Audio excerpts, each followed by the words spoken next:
হওয়া দরকার এবং নির্বাচনটা বেশ দ্রুত হওয়া দরকার সংস্কারকে বাস্তবায়ন করার জন্যে।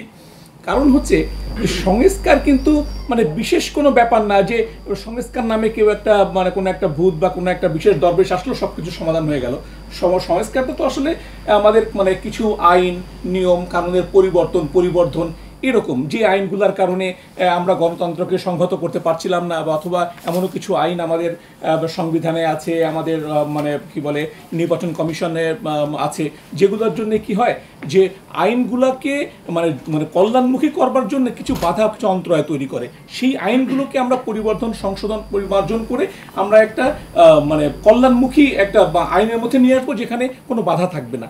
তো সেই জায়গাটা করতে হলে কি হবে, এই যে যতগুলো সংস্কারই আমরা করবো না কেন, এই সংস্কারগুলো করার পরে কিন্তু সংস্কারগুলোকে ইমপ্লিমেন্টেশনের জন্য আমাদের কিন্তু সংসদে যেতে হবে, অর্থাৎ এই আইনগুলোকে পাশ করতে হবে। তো সেক্ষেত্রে যদি নির্বাচন দ্রুত না হয় তাহলে এই সংস্কারগুলো পাশ দ্রুত হবে না, এবং দ্রুত পাশ না হলে তো আমরা এইগুলোকে মানে ইমপ্লিমেন্টেশনে যেটা আর কি মানে এটা কার্যকরণে তো আমরা যেতে পারবো না।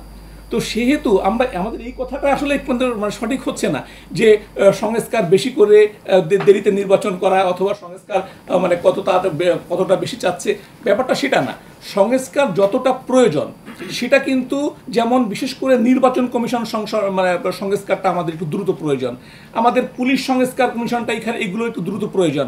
আবার কিছু আইন আছে যেগুলো আমাদের রাষ্ট্রপতি এবং মানে প্রধানমন্ত্রী সম্পর্কিত যেটা সংবিধান সংশোধনের বিষয়, সেই জায়গাগুলোতে একটু দ্রুত করে আমাদের একটা নির্বাচন দিয়ে ফেলতে হবে, এবং সেই নির্বাচন দিয়ে সংসদে গিয়ে আমাদেরকে এই আইনগুলোকে পাশ করে ফেলতে হবে, এবং তখন আমরা এইগুলোতে এই কাজগুলো শুরু করে ফেলতে পারবো। অর্থাৎ তখন আমরা কিন্তু এই মানে আইনগুলোকে পাশ করার জন্য বা এইগুলো যেন সবাই মেনে চলেন সেই জায়গাটাতে আমরা যেতে পারবো। তা না হলে অনেক লেখালেখি হলো, অনেকগুলো কমিশন হলো, অনেক আইন টাইন পাশ হলো, কিন্তু সেই আইনগুলো কার্যক্রম করা গেল না। অর্থাৎ আমরা রাষ্ট্রীয়ভাবে সেইগুলোকে আইন হিসাবে যদি মানে প্রতিষ্ঠিত করতে না পারলাম তাহলে তো এগুলোকে আমরা ব্যবহার করতে পারবো না এই আইনগুলোকে।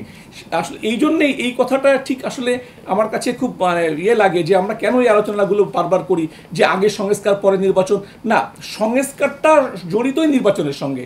নির্বাচন হলেই সংস্কারের এই প্রক্রিয়াগুলোকে এই নিয়ম কানুনগুলোকে করা যাবে, আইন হিসাবে প্রতিষ্ঠিত করা যাবে, তাহলেই শুধুমাত্র এইগুলোকে কার্যকরণের জন্য আমরা ব্যবহার করতে পারবো।